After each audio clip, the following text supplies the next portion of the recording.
شہریوں کا میرا خیال ہے کہ شکریہ جو لفظ ہے وہ بڑا چھوٹا ہے، جو رات لاہور کے شہریوں نے جس محبت کا اظہار کیا عمران خان سے، تحریک انصاف سے 3,000 ریڈز کی گئیں، 2,000 لوگ جو ہیں انہیں گرفتار کیا گیا، سینکڑوں اینٹی کرپشن کے اور ایف آئی اے کے نوٹسز جاری کیے گئے۔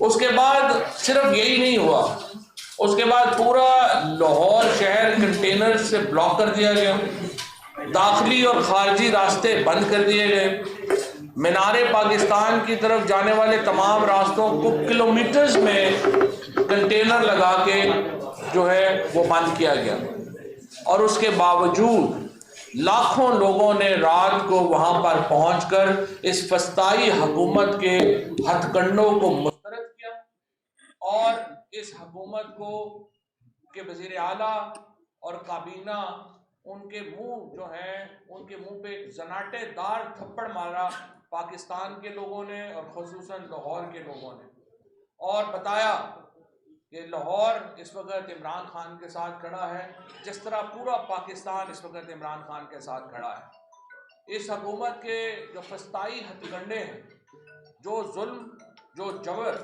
اس وقت ہم دیکھ رہے ہیں، اس کی کوئی مثال پاکستان کی تاریخ میں نہیں ملتی۔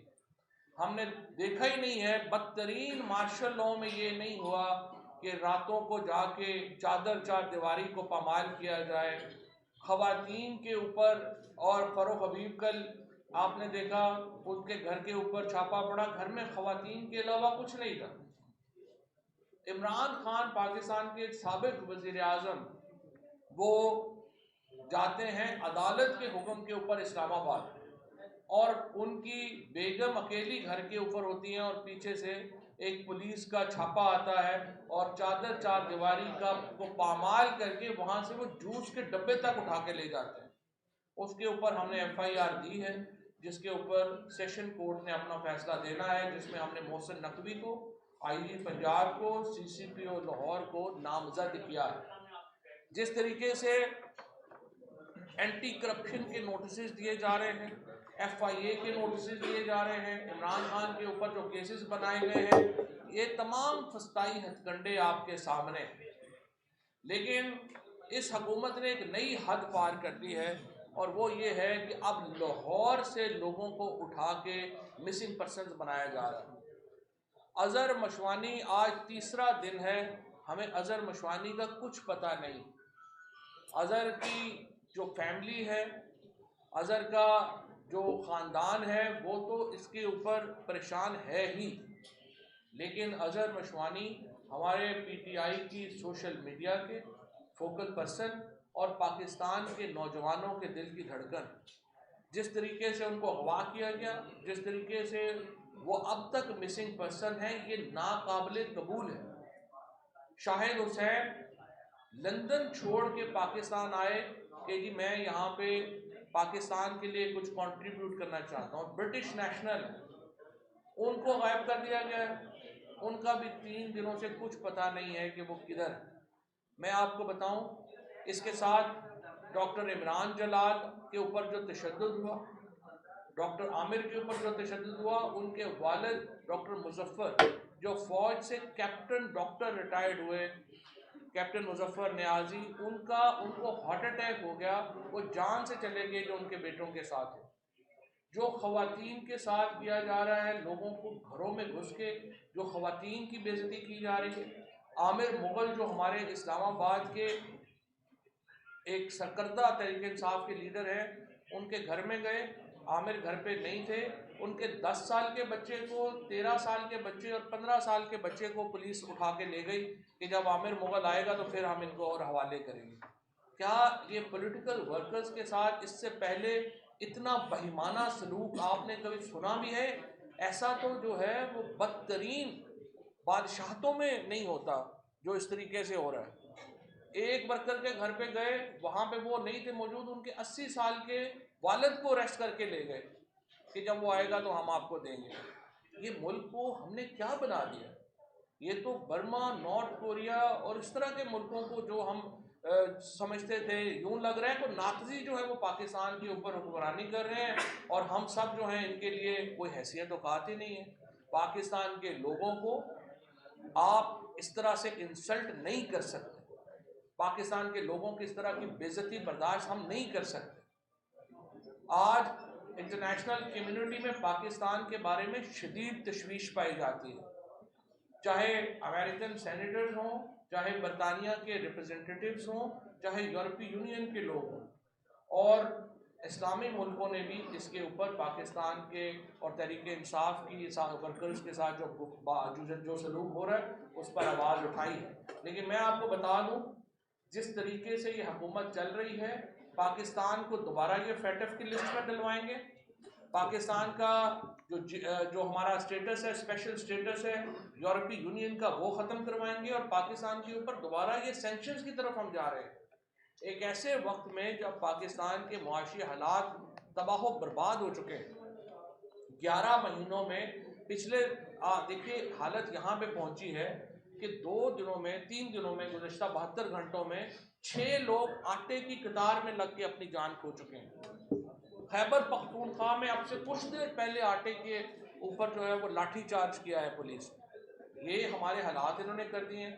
اس وقت انٹرنیشنل جو پرائس ہے پیٹرول کی وہ $70 سے $75 کے درمیان ہے۔ جب ہم نے حکومت چھوڑی تھی تو $112 کے اوپر تھی، اور آج تیل کی قیمت اور ڈیزل کی قیمت ہمارے وقت سے دگنی ہو چکی ہے۔ عالمی مارکیٹ میں تیل کی قیمت آدھی ہوئی ہے، ہمارے ہاں مہنگائی میں جو ہے وہ ڈبل ہو گئی ہے۔ یہ جس قسم کی اس وقت پاکستان کے عوام کو چیلنجز کا سامنا ہے، اس وقت اپنا صرف آپ جبر کے اوپر، کسٹوڈیل ٹارچر کے اوپر کیا پاکستان کے اوپر حکومت کر سکتے ہیں؟ یہ 22 کروڑ لوگوں کا ملک ہے، آپ نے اس کو تماشا بنا کے رکھ دیا۔ یہ رانا ثناء اللہ آج کہتا ہے کہ میرا جی عمران خان سے ہمارا یہ ہے کہ یا وہ نہیں ہے یا ہم نہیں ہیں۔ آپ کیا بدماش ہیں؟ آپ پاکستان کی پالیٹکس کر رہے ہیں یا آپ یہاں پہ کوئی گینگ چلا رہے ہیں؟ اسی لیے جب سپریم کورٹ نے نون لیگ کو کہا تھا کہ یہ سسیلین مافیا ہیں تو بالکل درست کہا تھا، کیونکہ اس میں اس طرح کے لوگ ہیں۔ سیاست ایسے نہیں ہوتی، سیاست تو ایک دوسرے کے نقطہ نظر کو سمجھ کے آگے بڑھنے کا نام ہے۔ اگر آپ یہ کہیں کہ جی ہماری تو اب اس بات پہ پہنچ گئی ہے کہ ہم نے عمران خان اگر رہے گا تو ہم نہیں رہیں گے، ہم تو آپ کے بارے میں یہ نہیں سوچتے۔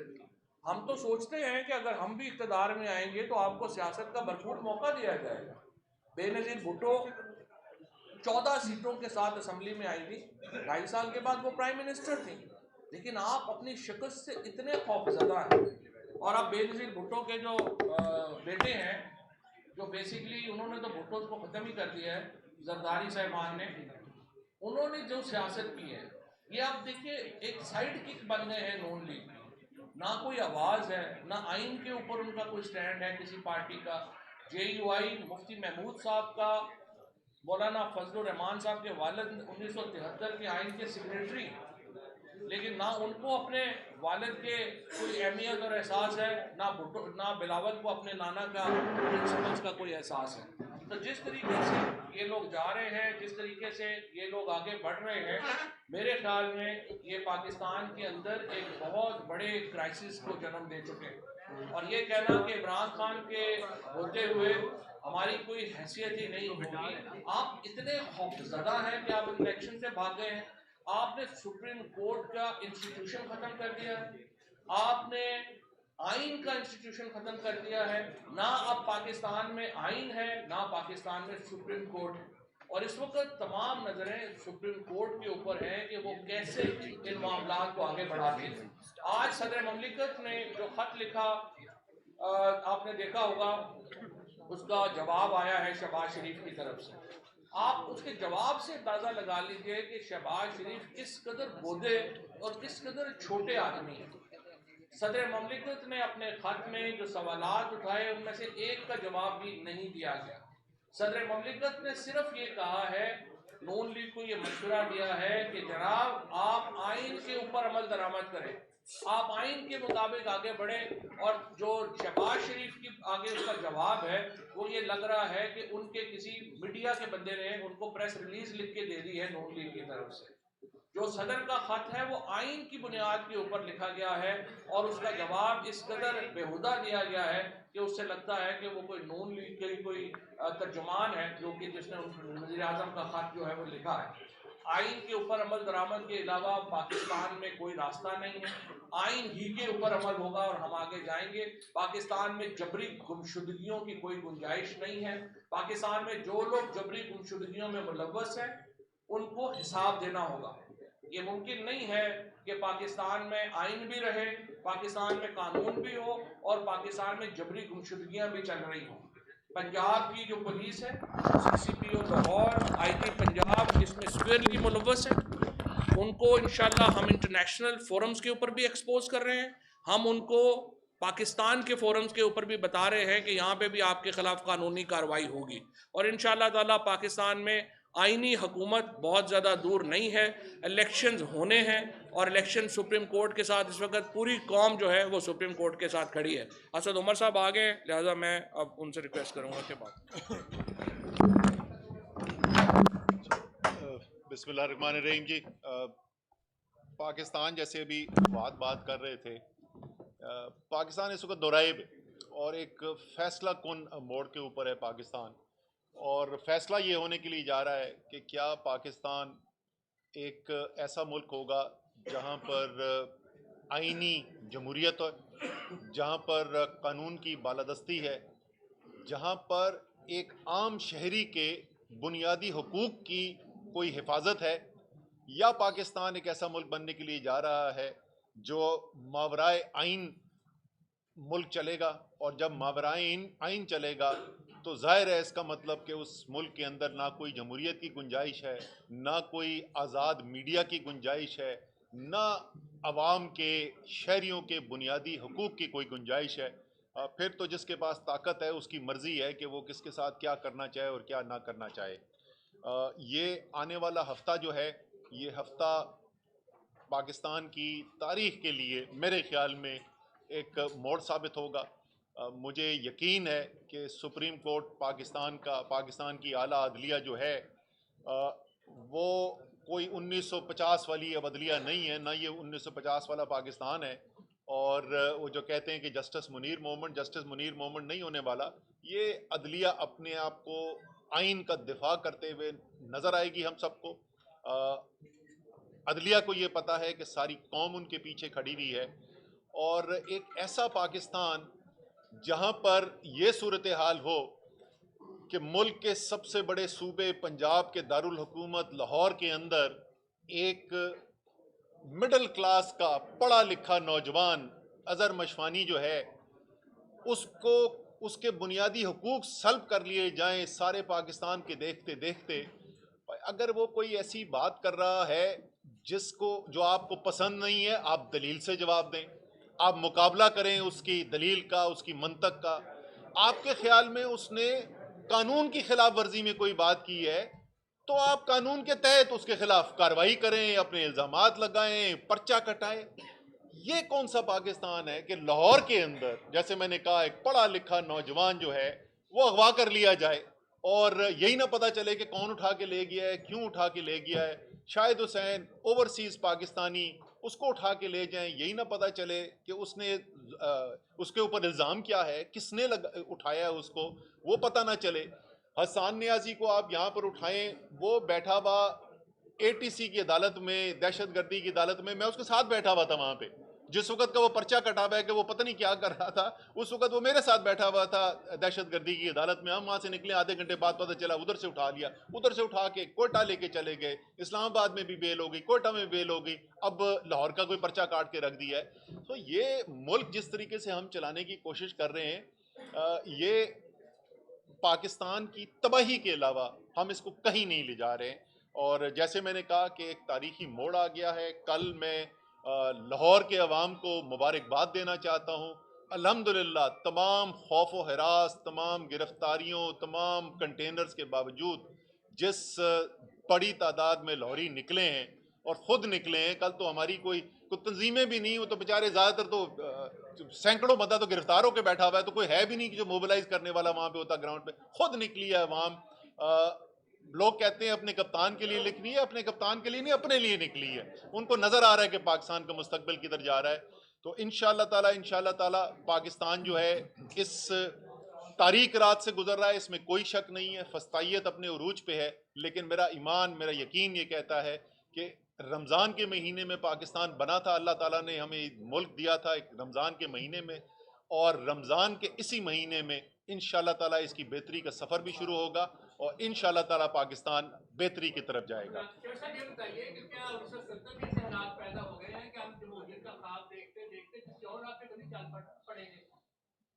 دیکھیں اس وقت مینڈیٹ تو نہیں مانا جا رہا. جب مینڈیٹ نہیں مانا جاتا تو اس کو ہم یہی کہتے ہیں کہ یہ 1970 میں بھی یہی حالات تھے. تو اللہ نہ کرے کہ وہ حالات ہوں. اس وقت فرق صرف یہ ہے کہ عمران خان ایک نیشنل پارٹی اور نیشنل ایجنڈا کے ساتھ چل رہے ہیں، اور اگر آج عمران خان، اگر آج ہم سری لنکا نہیں بنے یا آج ہم ایران نہیں بنے تو وہ صرف تحریک انصاف کی وجہ سے نہیں بنے. اگر آج پاکستان کے حالات جو ہیں وہ آئین کے اندر ہیں تو صرف اس لیے ہیں کہ عمران خان پاکستان کو لیڈ کر رہا ہے، جو پاکستان میں فساد سے بچا رہا ہے. ادروائز تو لوگ تو تنگ ہیں، لوگ تو کہتے ہیں ہمیں انقلاب کی طرف بڑھے. یہ بتائے گا کہ مریم اورنگزیب نے آج پریس کانفرنس کی ہے جس میں انہوں نے کہا ہے کہ وہ حیران ہیں کہ اتنے لوگ، اور ان کو عقل ہی نہیں ہے، پتہ نہیں کون لوگ ہیں جو عمران خان کی بات مان کے نارے پاکستان چلے جاتے ہیں. یہ کس نے کہا؟ مریم اورنگزیب نے کہا کہ وہ حیران ہیں. دیکھیں مریم اورنگزیب حیران ہی ہوں گی، کیونکہ مریم اورنگزیب نے زندگی میں کبھی کونسلر کا الیکشن نہیں لڑا، اور انہوں نے زندگی میں کبھی لوگ ہی نہیں دیکھے. سب سے زیادہ لوگ جس میں انہوں نے بات کی ہے وہ 7 ہوتی ہیں، جس میں مریم، ہنا اور یہ 5-4 بیٹھ کے دوسروں کے میک اپ ڈسکس کرتی ہیں. اس کے علاوہ تو ان کا کوئی اور تجربہ نہیں. انہوں نے کیا باتیں کی؟ اصل حیرانگی کی یہ بات ہے کہ مریم اورنگزیب حیران ہے. جو حقیقت سارے پاکستان کو نظر آ رہی ہے وہ ان کو نہیں نظر آ رہی. بٹ صاحب جو حکومت ہے وہ تمام سیاسی اور معاشی حالات کی ذمہ دار آپ کو قرار دے رہی ہے کہ عمران خان کی وجہ اس کا جواب سے معاشی صورتحال پیدا ہوئی، سیاسی ہوئی، اس وقت جو بھی معاملات ہیں وہ عمران خان اور آپ لوگوں تو پھر سانو ہی دے دیو حکومت. اچھا اس سے ایک بات تو ہمیں ماننی پڑتی ہے کہ ان کے اوسان پہ عمران خان کے علاوہ کوئی چیز نہیں ہے. میرے خیال میں خواب بھی دیکھتے تو عمران خان کے ہی آتے ہیں. الیکشن کیوں ملتوی کر دو؟ کیونکہ عمران خان کا خوف ہے. مینارے پاکستان میں لوگوں کو آنے سے کس لیے روک دو کنٹینر لگا کے؟ کیونکہ عمران خان کا خوف ہے. گرفتاریاں سارے پنجاب میں کیوں کر لو؟ کیونکہ عمران خان کا خوف ہے. جھوٹ کے پاؤں کوئی نہیں ہوتے. جس وقت یہ آئے تو انہوں نے پہلا بیانیہ یہ بنایا کہ جی ہم کیا کریں، عمران خان IMF کے ساتھ معاہدہ کر گیا ہے. اب عمران خان کی حکومت ختم ہوئے صرف 2 ہفتے سے بھی کم رہ گئے، 1 سال پورا ہونے والا ہے، اور آج تک IMF کے معاہدے کے اوپر ان کی بات چیت چل رہی ہے. بغیر معاہدہ کیے پاکستان کی تاریخ کی بدترین مہنگائی انہوں نے اتار دی. صرف بدترین نہیں، پاکستان کی تاریخ میں جتنی سب سے زیادہ مہنگائی ہوئی تھی اس سے 2 گنا اس وقت مہنگائی ہوئی ہے. آٹے کی لائنوں پہ کھڑے ہوئے لوگ اپنی جان کھو رہے ہیں. سفید پوش انسان، غریب چھوڑے، سفید پوش انسان دھکے کھا رہا ہے، اپنی عزت نفس رول رہی ہے اس کی ایک آٹے کے لیے. پیٹرول کدھر چلا گیا، ڈیزل کدھر چلا گیا، لوگوں کی، لاکھوں لوگوں کا روزگار ختم ہو گیا. یہ سارے کا سارا ان کا کیا ہوا ہے، اور یہ بات وہ اچھی طریقے سے سمجھتے ہیں، اسی لیے وہ الیکشنوں سے بھاگ رہے ہیں. ان کو پتہ ہے عوام نے ان کے ساتھ کیا کرنا ہے. اگر واقعی میں یہ عمران خان کی وجہ سے کیا ہوتا یہ آج الیکشن کرا دیتے. اچھا بٹ صاحب صرف ایک مجھے اجازت دیجیے گا. یہ جو آپ نے بات کی نا، دیکھیں، اور جو اسد صاحب نے اس کو بات، نون لیگ کا اس وقت اس حکومت کا سب سے بڑا مسئلہ یہ ہے کہ یہ خوف کے اوپر سیاست کر رہے ہیں. خوف کے اوپر سیاست نہیں ہوتی. آج رانا ثناء اللہ نے جو بیان دیا ہے کہ پتہ نہیں عمران خان آئے گا تو وہ ہمیں نہیں چھوڑے گا، ہم نے تو کبھی یہ نہیں کہا. ہم تو کہہ رہے ہیں کہ آپ بھی اپنی سیاست کریں، ہمیں بھی اپنی سیاست کرنے دیں. اور اگر آپ اس قدر خوف زدہ ہے عوام سے تو پھر دیکھیں آپ کو اور ضرورت ہے سسٹم کے اندر آنے کی. آپ سسٹم سے باہر ہوں گے، عوام یہاں پہ اگر الیکشن نہ ہوئے اور آپ انقلاب کی طرف چلے گئے تو پھر آپ کا کیا حشر ہوگا؟ آپ سسٹم میں رہیں. یہ رانا ثناء اللہ سے مجھے ایک چیز یاد آئی. رانا ثناء اللہ کہتے ہیں اب تو دشمنی ہے، یا ان کا وجود ہوگا یا ہمارا وجود ہوگا. تحریک انصاف کی حکومت کس طریقے سے کام کرتی تھی؟ رانا ثناء اللہ کے خلاف مقدمہ آیا، کابینہ میں اس کی بحث ہوئی، اور اس بحث میں مجھے آج تک یاد ہے فواد چودھری نے اور مزید ہمارے جو ساتھی تھے انہوں نے سخت ترین سوالات کیے باوردی جرنیل صاحب سے کہ یہ جو آپ رانا ثناء اللہ کے اوپر الزام لگا رہے ہیں ہم اس سے مطمئن نہیں ہو رہے.